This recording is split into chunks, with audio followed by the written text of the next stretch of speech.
Welcome back to Edusweet channel friends. तो आज हम इस वीडियो का थ्रू आप सभी के साथ West Bengal joint entrance examination board की तरफ से जो आपका जेनपास यूजी 2022 के लिए जो आपका काउंसलिंग का नोटिफिकेशन आया है उसका ऊपर फुल्ली डिटेल्स में बात करेंगे। एंड मुझे लगता है कि ये वीडियो से आप सभी को बहुत हेल्प होगा एंड ये वीडियो से आप सभी का फुल डाउट क्लियर हो जाएगा। एंड यहाँ पर आप सभी के साथ पॉइंट्स वाइज आप सभी के साथ डिटेल्स में शेयर करेंगे। तो ये वीडियो ज़्यादा से ज़्यादा शेयर कर दो अपने फ्रेंड के साथ भी कि सभी को इन्फॉर्मेशन मिल पाए एंड अच्छा से उसका काउंसलिंग प्रोसेस समझ में आ जाए। तो चलो फिर वीडियो को और चलते। तो यहाँ पर आप एट फर्स्ट देख सकते हो कि notification for E counselling JENPAS UG 2022। तो ये आपका जेनपास यूजी 2022 का काउंसलिंग नोटिफिकेशन है। एट फर्स्ट इसको क्लियर कर लो।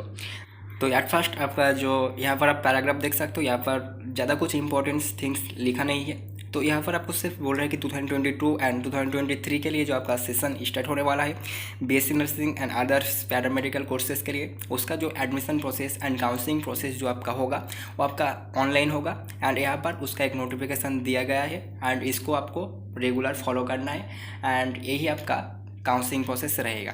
तो चलो फिर देख लेते हैं rules and guidelines at first. तो रूल्स एंड गाइडलाइंस के अंदर आप एट फर्स्ट देख सकते हो कि आपको यहाँ पर ए नंबर पॉइंट पर जो बोला है कि all aspects of the counselling will be in centralised online process only. तो देखो आपका जो registration process, choice filling, allotment, fee payment, आपका जो सीट एक्सेप्टेंस फी होगा, प्रोविजनल एडमिशन, ये सब कुछ आपका ऑनलाइन काउंसलिंग प्रोसेस होगा, मतलब सब कुछ ऑनलाइन होगा। देन आपका जो काउंसलिंग का एडमिशन प्रोसेस एंड के अंदर जो आपका सीट मैट्रिक्स पब्लिश होता है वो आपका कुछ दिन बाद ही आप सभी के साथ शेयर कर दिया जाएगा। एंड सी नंबर पॉइंट पर आपका जो लिखा हुआ है कि जो लोग आपका एलिजिबिलिटी क्राइटेरिया मेंटेन कर लिया एंड इसके साथ साथ जो लोग आपका एक रैंक सिक्योर किया है जेनपास यूजी का एग्जाम पर, तो वो जो है काउंसलिंग के लिए रजिस्टर्ड कर सकते हैं। एंड आप सभी को पता भी है कि जीएमआर का बेसिस में आपका बीएचए कोर्स छोड़कर अदर सभी कोर्स में एडमिशन होगा एंड बीएमआर आपका सिर्फ बीएचए कोर्स में एडमिशन के लिए आपको दिया गया है। तो इसको आपको एट फर्स्ट क्लियर कर लेना चाहिए। देन आपका जो प्रोसेस आता है कि आपका जो एंड आपका जो काउंसलिंग प्रोसेस वो आपका तीनों राउंड पर ख़त्म हो जाएगा। एक आपका अलॉटमेंट मतलब फर्स्ट राउंड, देन आपका अपग्रेडेशन और सेकेंड राउंड एंड देन आपका थर्ड राउंड और मॉपअप राउंड। तो ये तीनों राउंड पर आपका ख़त्म कर दिया जाएगा। यहाँ पर और एक बात आपको ध्यान में रखना है ई नंबर पॉइंट पर कि registration is allowed only at the beginning of first round. तो आपको फर्स्ट राउंड का पहले ही आपको जो है रजिस्ट्रेशन कर लेना है। अगर आप ये रजिस्ट्रेशन करना भूल जाते हो तो आपको फर्दर किसी भी राउंड में बैठने नहीं दिया जाएगा, मतलब आप पार्टिसिपेट नहीं कर सकते हो। तो ये आपके लिए बहुत मतलब प्रॉब्लम क्रिएट कर सकते हैं अगर आप फर्स्ट राउंड पर ही रजिस्ट्रेशन नहीं करते हो। तो आपको ओबियसली फर्स्ट राउंड का पहले जो आपका रजिस्ट्रेशन होगा ये आपका ऑन टाइम रजिस्ट्रेशन होगा एंड इसको आपको ओबियसली करना है, नहीं तो आप काउंसलिंग का थ्रू किसी भी कॉलेजेस में एडमिशन नहीं ले सकते हो।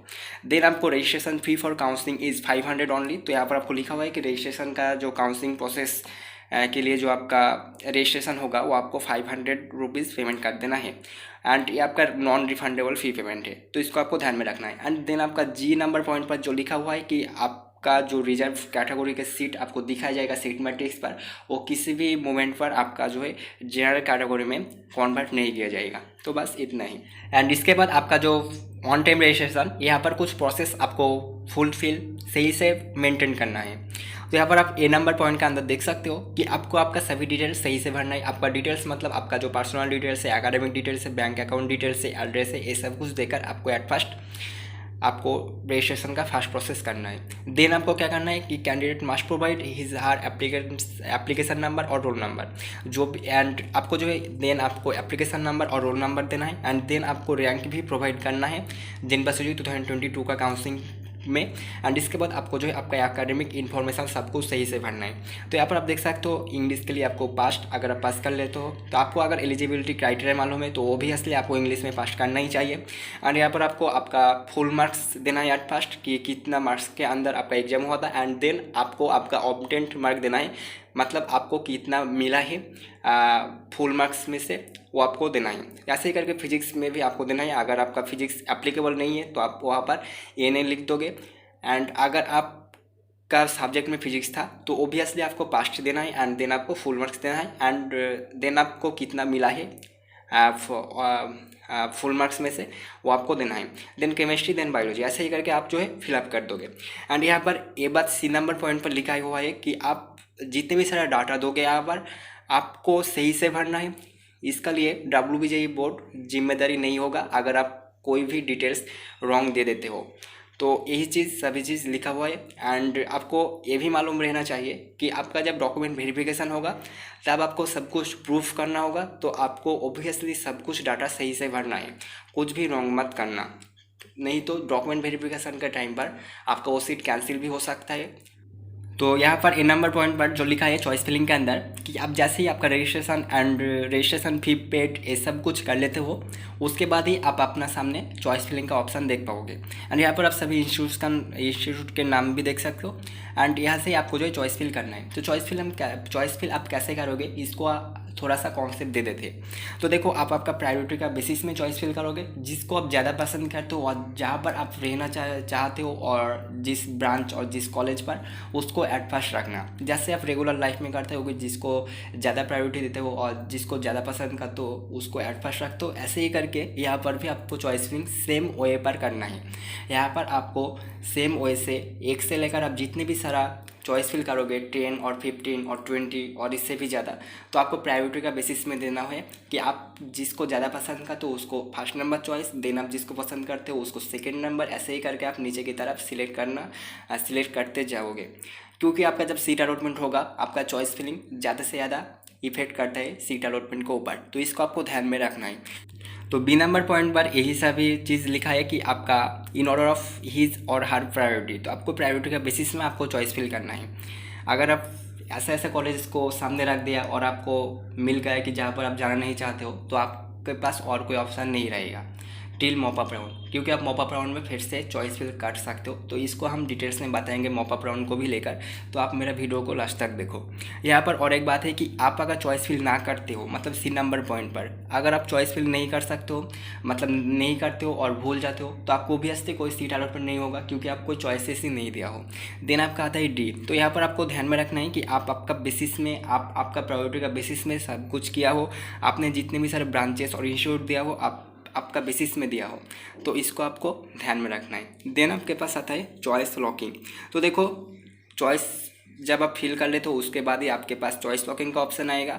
तो आपको जो है आपका जो डेट दिया जाएगा चॉइस लॉकिंग का, उसका अंदर ही आपको जो है चॉइस लॉक कर देना है। सेम आपका चॉइस फिलिंग का भी लास्ट डेट दिया जाएगा, उसके अंदर ही आपको चॉइस फिल कर लेना है।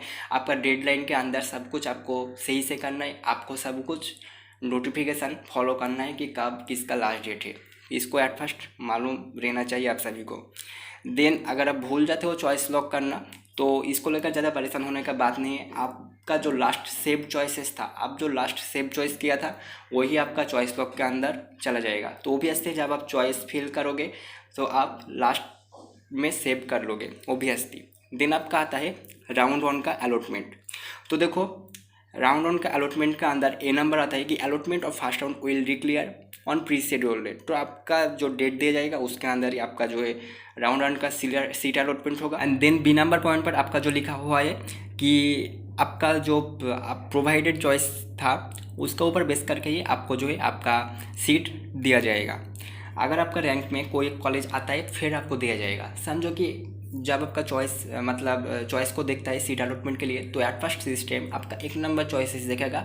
अगर आपका रैंक में वो आता है तो आपको मिल जाएगा, नहीं तो सेकंड नंबर चॉइस देखेगा, देन आपका थर्ड नंबर, ऐसे ही करके नीचे की तरफ जाएगा। एंड जो आपका रैंक में आना चाहिए वो आपको मिल जाएगा।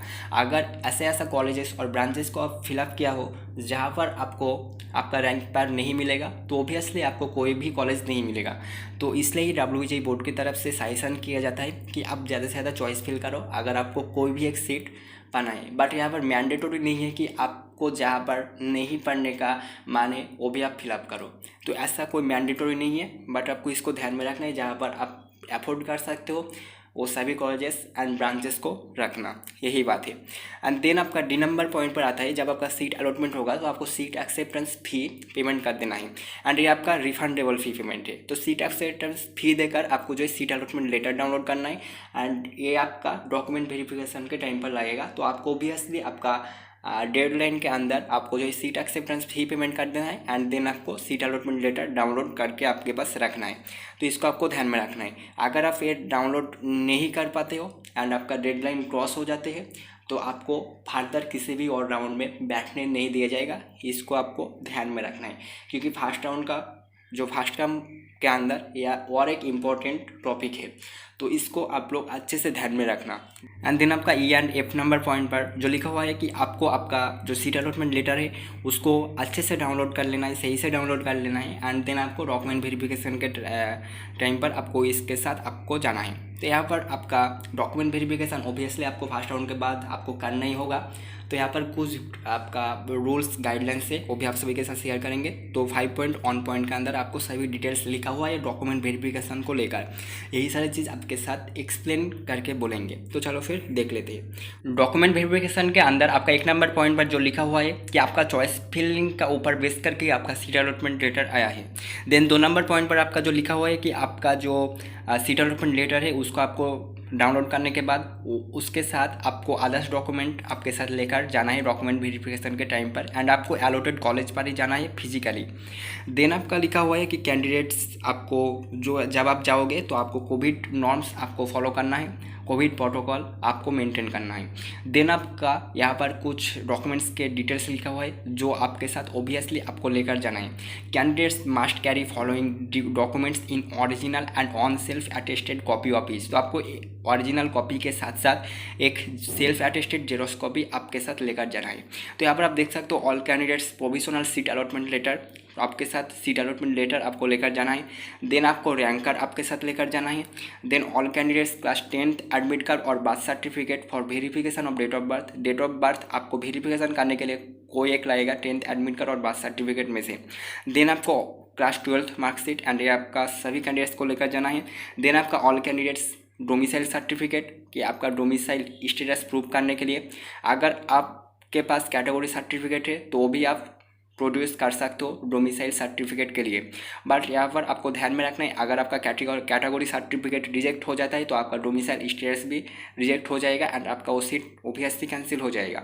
देन आपके पास आता है SC ST OBC OBCB candidates. तो आपको जो है आपका साथ आपका कैटेगरी सर्टिफिकेट लेकर जाना है। देन EWS कैंडिडेट्स को EWS सर्टिफिकेट उसके साथ जो है लेकर जाना है। देन ऑल कैंडिडेट्स के पास जो आपका यूनिक अलॉटमेंट आईडी मिलेगा उसको उसका खुद का आईडी से उसको नोट डाउन करके आपके साथ लेकर जाना है। देन आपका आता है ऑल कैंडिडेट्स को जो है मोबाइल फ़ोन आपके साथ लेकर जाना है एंड वही सिम कार्ड लेकर जाना है जो आपका एप्लीकेशन के टाइम पर जो आप दिया था। बस इतना ही, क्योंकि आपका एडमिशन के टाइम पर आपके पास OTP जाएगा।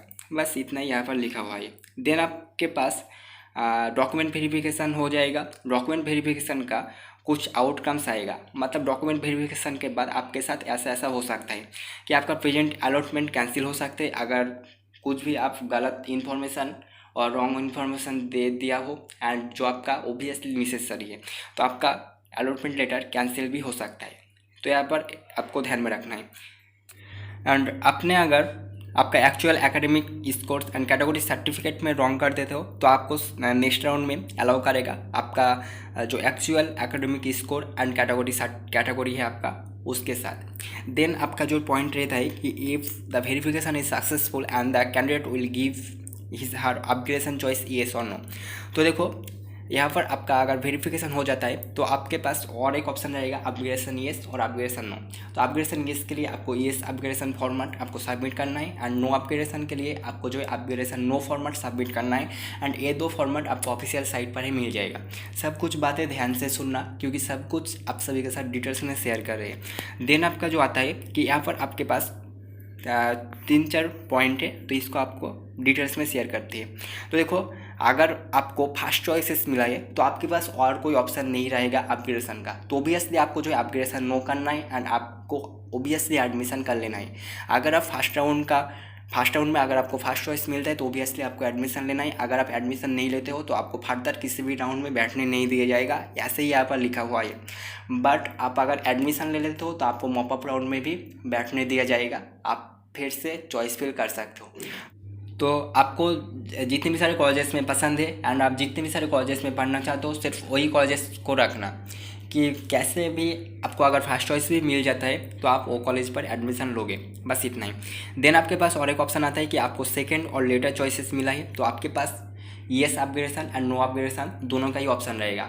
आप अगर चाहते हो कि उसी कॉलेज पर उसी ब्रांच के थ्रू आप जाओगे फ्यूचर में, तो ऑब्वियसली नो अपग्रेडेशन करोगे। एंड आपको अगर लगता है कि ऊपर का जो चॉइसेस थे वहाँ पर आपको ज़्यादा अच्छा लगता है और पढ़ना चाहते हो, तो ऑब्वियसली आप जो है अपग्रेडेशन येस करोगे। ठीक है, तो इसको लेकर ज़्यादा दिक्कत का बात नहीं है। एंड अगर आप अपग्रेडेशन येस कर लेते हो तो आपके लिए नया करके सीट अलॉटमेंट हो भी सकता है, नहीं भी हो सकता है सेकेंड राउंड पर, तो आपका रैंक का ऊपर डिपेंड करता है। बस इतना ही। अगर आप नो अपग्रेडेशन कर लेते हो तो ऑब्वियसली आपको जो है मॉप अप राउंड पर बैठने को मिलेगा। एंड मॉप अप राउंड पर आप फ्रेश चॉइस कर सकते हो। जो आपका मॉप अप राउंड का अलग अलग डिटेल्स है वो भी आप सभी के साथ शेयर करेंगे। तो यहाँ पर एक साथ 2 एंड 3 नंबर पॉइंट आप सभी के साथ शेयर कर दिया। देन 4 नंबर पॉइंट पर जो आपका लिखा हुआ है कि अगर आप yes upgradation and no upgradation कुछ भी नहीं करते हो तो आपको समझ जाएगा कि आप एडमिशन लेने में कोई इंटरेस्ट शो नहीं कर रहे हो, तो आपको कोई भी कॉलेज नहीं मिलेगा काउंसलिंग का थ्रू, एंड आपको काउंसलिंग से बाहर कर दिया जाएगा। इसके बाद आपका आता है राउंड 2 और अपग्रेडेशन राउंड। तो आपको समझ जाना चाहिए कि अपग्रेडेशन राउंड और राउंड 2 सेम है। तो यहाँ पर कौन कौन स्टूडेंट्स और कैंडिडेट्स पार्टिसिपेट कर सकते हैं और कौन कौन एलिजिबल है। तो जिसको फर्स्ट राउंड पर कोई भी सीट नहीं मिला है राउंड 1 पे, वो डायरेक्टली आपका सेकेंड राउंड में एंट्री कर जाएगा। ठीक है। देन जो लोग येस अपग्रेडेशन ऑप्ट किया हो तो वो लोग भी आपका सेकेंड राउंड में एंट्री कर जाएगा। देन जो लोग सीट एक्सेप्टेंस फी पेमेंट किया था एंड डॉक्यूमेंट वेरिफिकेशन भी कंप्लीट किया था, बट कैटेगरी सर्टिफिकेट और स्कोर कार्ड की वजह से उसका सीट कैंसिल हो गया था राउंड 1 में, वो भी आपका राउंड 2 में पार्टिसिपेट कर सकते हैं एंड डायरेक्टली एंट्री कर जाएगा। इसके लिए आपको कुछ भी नहीं करना है, वो लोग डायरेक्टली राउंड 2 में एंट्री कर जाएगा। देन यहाँ पर आपको ध्यान में रखना है कि आपका सेम आप जैसे फर्स्ट राउंड में चॉइस फिल किया था उसके ऊपर बेस करके यहाँ पर आपको सीट अलॉटमेंट होगा एंड आपका यूनिक अलॉटमेंट आईडी रहेगा। ठीक है। एंड आपका अपग्रेडेशन और सेकेंड राउंड आपका नॉर्मल एंड फाइनल राउंड है। इसके बाद अगर चाहते हो कि आप मॉप अप राउंड पर पार्टिसिपेट करोगे तो कर सकते हो, अगर आप नहीं चाहते हो तो नहीं करोगे। देन आपका सी नंबर पॉइंट पर लिखा हुआ है कि आपके पास यूनिक अलॉटमेंट आईडी रहेगा, इसको आपको नोट डाउन कर लेना है। देन आपके पास जो होगा कि आप का सीट अगर अपग्रेड हो जाता है तो आपका प्रीवियसली जो आपको सीट अलॉटमेंट हुआ था राउंड 1 में वो आपका कैंसिल हो जाएगा। इसको आपको ध्यान में रखना है एंड ये सब कुछ देखते हुए आप जो है अपग्रेडेशन येस करोगे, क्योंकि आपका प्रीवियस सीट ओबियसली कैंसिल हो जाएगा अगर आपका सीट अपग्रेड हो जाता है और आपको कोई अदर्स ब्रांच और अदर्स कॉलेजेस का अदर्स ब्रांच मिलता है तो। ठीक है। एंड जब आपका राउंड 2 का अलॉटमेंट होगा तो आपका प्रीवियसली जो आपको चॉइस फिल किया था उसके ऊपर बेस करके आपका होगा। एंड यहाँ पर आपको ध्यान में रखना है कि आपका क्या क्या आउटकम्स आ सकते हैं। तो आपको फर्स्ट चॉइस भी मिल सकता है 1 नंबर पॉइंट पर जो लिखा हुआ है 1 नंबर पॉइंट पर। तो आपको अगर फर्स्ट चॉइस मिलता है तो पहले ही जो बताया था आप सभी के साथ कि आपको ओबियसली एडमिशन लेना है। एंड अगर आप एडमिशन नहीं लेते हो तो आपको फर्दर राउंड में बैठने नहीं दिया जाएगा। देन आपका सेकेंड नंबर पॉइंट पर जो लिखा हुआ है कि allotment is upgraded but to second और लेटर चॉइसेस। अगर आपका अपग्रेडेशन होता है सेकेंड और लेटर चॉइसेस में तो आपके पास 2 ऑप्शन रहता है, आप एडमिशन ले सकते हो और एडमिशन नहीं ले सकते हो। अगर आपको लगता है कि वो सीट बुक रखना चाहिए आपका नाम पर तो ओबियसली आपको जो एडमिशन लेना है। अगर आपको लगता है वो सीट कैंसिल हो जाएगा कोई बात नहीं है, आपको मॉप अप राउंड पर बैठने के बाद आपको जो सीट मिलता है उसका थ्रू बाद में जाओगे तो वो भी आपका बात है। तो आप एडमिशन ले भी सकते हो, आप एडमिशन नहीं भी ले सकते हो, बट आपको ध्यान में रखना है अगर आपको वो सीट बुक रखना चाहते हो तो ओबियसली आपको जो है एडमिशन कंपलसरी लेना ही है। देन आपका आता है कि allotment is not upgraded at all. तो आपका अगर अपग्रेडेशन नहीं होता है, आपको जो फर्स्ट राउंड में मिला था वही आपको अगर फिर से मिलता है तो आपके पास 2 ऑप्शन रहता है सेम जो आपका सेकेंड नंबर पॉइंट पर बोला। ठीक है।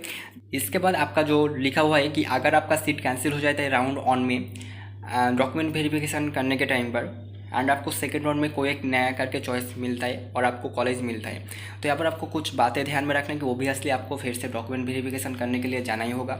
आपको अगर फर्स्ट चॉइसेस मिलता है तो ओबियसली आपको जो है एडमिशन लेना ही होगा। ठीक है। तो इसको आपको ध्यान में रखना है। एंड देन अगर आपको सेकेंड और लेटर चॉइसेस मिलता है तो ओबियसली पहले जैसा बोला सेकेंड और लेटर चॉइसेस के लिए आपके पास 2 ऑप्शन रहेगा, आप एडमिशन ले भी सकते हो और नहीं भी ले सकते हो, ये आपका मर्जी। ठीक है।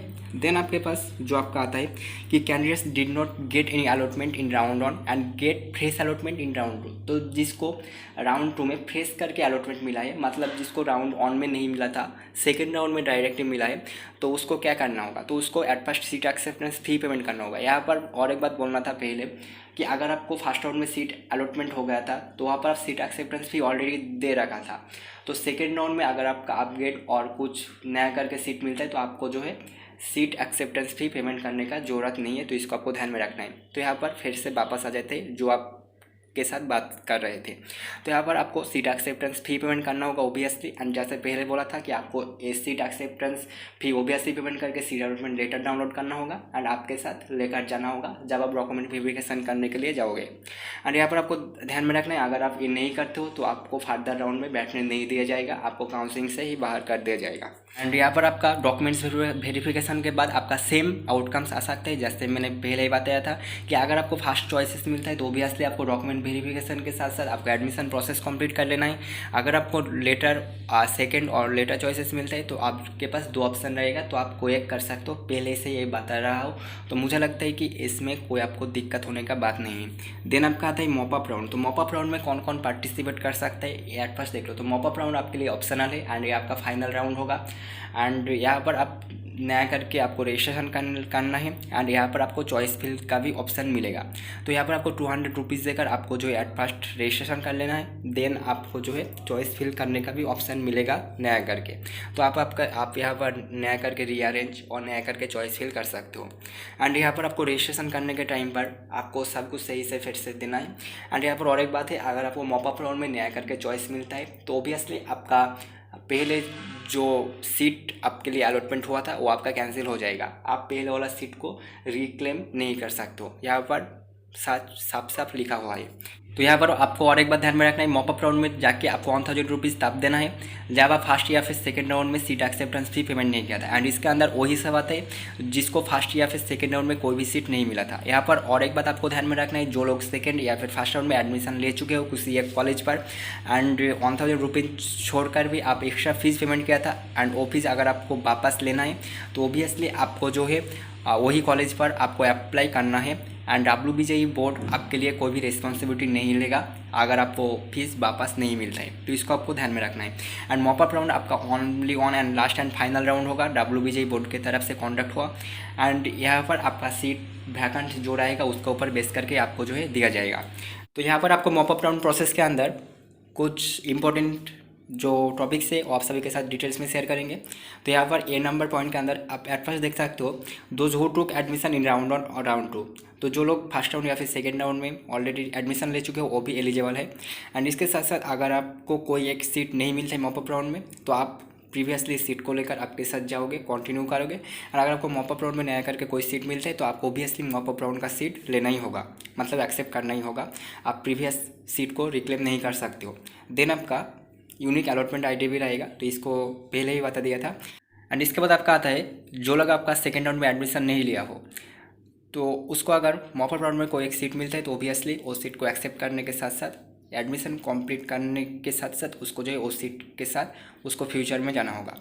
दिन आपका आता है जिसको फर्स्ट या फिर सेकेंड राउंड में कोई भी सीट नहीं मिलता है वो भी आपका एलिजिबल है। एंड उसको जो सीट मिलता है उसको सीट एक्सेप्टेंस फी पेमेंट करने के साथ साथ उसको सभी डॉक्यूमेंट्स वेरिफिकेशन करने के बाद उसको जो है वो सीट के साथ फ्यूचर में जाना है। तो यही सारी चीज़ आपका मॉपअप राउंड प्रोसेस के अंदर आता है। एंड यहाँ पर एलिजिबल क्राइटेरिया भी आप सभी के साथ बता दिया। तो यहाँ पर आपका जो बात बोला है वही आप सभी के साथ छोटा करके बोल देते हैं। तो देखो 2 नंबर पॉइंट के अंदर आपका विड्रॉल प्रोसेस को लिखा हुआ है। तो आप जो है फर्स्ट या फिर लास्ट राउंड छोड़कर आप सेकेंड राउंड में विड्रॉ कर सकते हो। और आपने जो रिफंड के लिए मतलब आप जो रिफंडेबल फी पेमेंट किया था 1000 रुपीज़ वो आपको वापस मिल जाएगा। इसके पहले और एक बात मैंने बोल दिया था कि 1000 रुपीज़ छोड़कर आप अगर किसी एक इंस्टीट्यूट पर ज़्यादा कुछ पेमेंट किया हो तो वो फीस आपको उसी कॉलेज से वापस लेना है। सिर्फ आपको WBJE बोर्ड की तरह से 1000 रुपीज़ ही आपको विड्रॉ करने के बाद रिफ़ंड कर दिया जाएगा जब आपका मॉपअप राउंड ख़त्म हो जाएगा, उसका 2 से लेकर 3 मंथ के अंदर, ठीक है। एंड आपने अगर ज़्यादा एक्स्ट्रा फीस पेमेंट किया था एडमिशन के लिए तो वो फीस आपको सिर्फ उसी कॉलेज से ही वापस मिलेगा। एंड आपको अप्लाई करना है और आपको बात कर लेना है। तो जब आप एडमिशन लोगे किसी एक कॉलेज पर हो सकती है प्राइवेट कॉलेज पर, तो प्राइवेट कॉलेज पर आपको ज़्यादा ही फ़ीस देना होता है। तो उसके साथ पहले ही बात कर लेना कि आपको फ़ीस वापस मिलेगा कि नहीं, तो इसको लेकर सब कुछ तभी क्लियर कर लेना एंड बातचीत कर लेना वो प्राइवेट कॉलेज के साथ। यहाँ पर आपका और एक बात होता है, अगर आप विड्रॉ कर लेते हो काउंसलिंग से सेकेंड राउंड में, तो आपको मॉपअप राउंड में और पार्टिसिपेट नहीं करने दिया जाएगा। और इसके साथ साथ आपको और एक बात ध्यान में रखना है कि आपको कोई भी सीट नहीं मिलेगा एंड आपको जो सीट मिला था वो भी आपका कैंसिल हो जाएगा, तो इसको ध्यान में रखना। तो यही सारे जो बात था आप सभी के साथ शेयर कर लिया एंड मुझे लगता है फुल डिटेल्स में शेयर किया, सभी पॉइंट्स को क्लियर कर दिया। तो मुझे लगता है E0 से आप सभी को बहुत हेल्प होगा। तो अगर आपको कुछ भी हेल्प होता है, थोड़ा सा भी आपको हेल्प होता है मेरा ये वीडियो से, तो ऑब्वियसली सब्सक्राइब करना ना भूलिए। सब्सक्राइब करने के साथ साथ शेयर भी कर देना। तो मिलते हैं नेक्स्ट वीडियो में, तब तक के लिए टाटा, टेक केयर, बाय।